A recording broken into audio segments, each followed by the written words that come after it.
Hey guys, CentraTech here, and today I'm bringing you guys my review of the Microsoft Surface Pro 6 in 2020.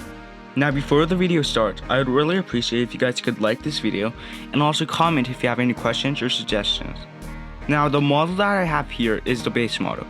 So it comes with an Intel Core i5-8250U CPU and also with Intel UHC 620 GPU. In addition, you guys get 128GB of SSD and 8GB of RAM.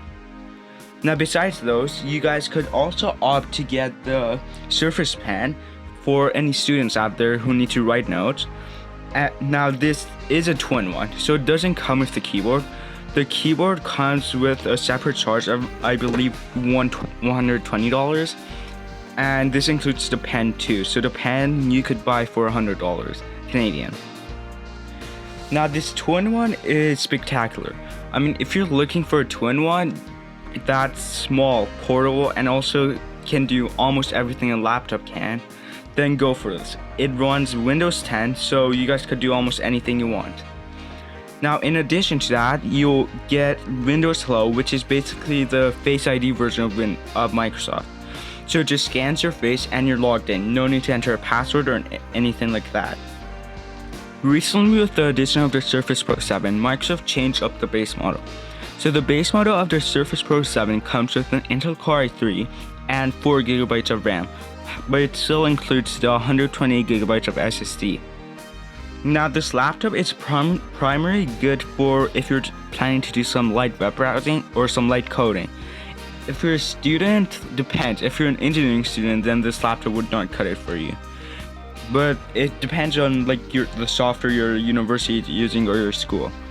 Now in addition, if you just want to take some light notes in class, this would be great. With the included Surface Pen, taking notes really easy. But just a warning, the Surface Pen tip is fragile, so don't press too hard. I had to replace mine already in 7 months by using it, and it's an expensive replacement, but just be careful with it.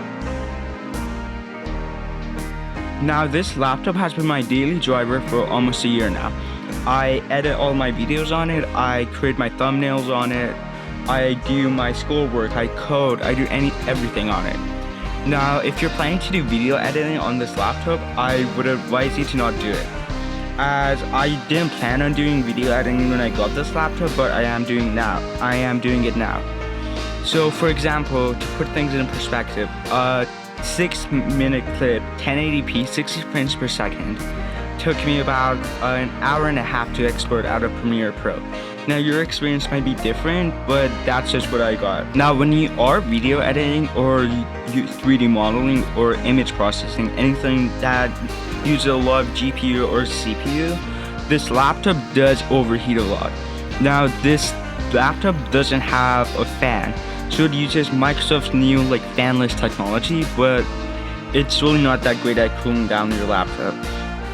Editing 1080 video clips in Premiere Pro, if you touch the back, your hand would burn. It's that hot. Now I've also done a Geekbench of this, and the Geekbench is really good. I'll show you guys the scores right now.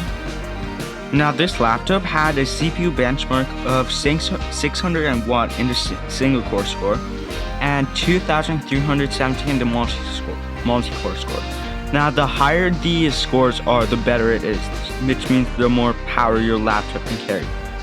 Now for example, comparing that with the mid-2019 13-inch base model MacBook Pro, so that MacBook Pro had a score of 960 in the single core score and a score of 3,952 in the multi-core score.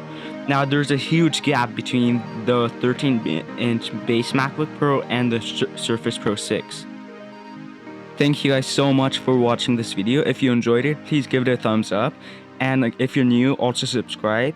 And if you guys have any questions or suggestions, please comment down below. And for now, goodbye.